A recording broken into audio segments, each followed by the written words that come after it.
የምስራች ይዘንላችሁ ቀርበናል።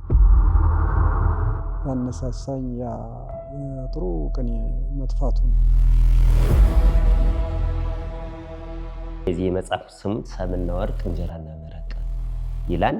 የኔታ መጋቤ ምስጢር አፈወርቅ ተክሌ መጽሐፍ ከዓመት እስከ ዓመት ታትሟል።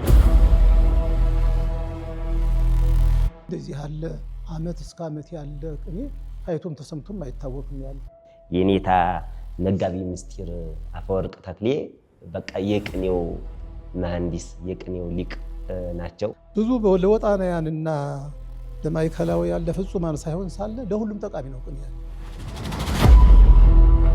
ይህ መጽሐፍ የሚጠቅመው ለሁሉም ነው። እንኳን ለሚማሩ ለሚያስተምሩ ወይም ደግሞ ለሚመረምሩ ይቅርና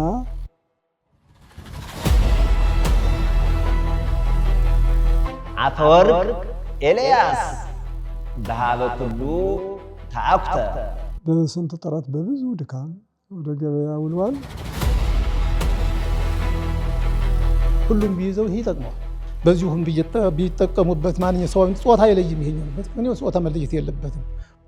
ማንኛውም ሰው ይህን መጽሐፍ ገዝቶ ሲያነብ እግረ መንገዱንም የፍኖተ ያሬድ ሚዲያን እየገነባ መሆኑን እንዲታወቅልን። እንዲሁም እንደኔ አገላለጽ ይሄ መጽሐፍ ስረዳው በትራሳችን አድርገነው ብናደራሱ የቅኔ ምስጢራትን ያፈለፍላል ብዬ ነው የምረዳው።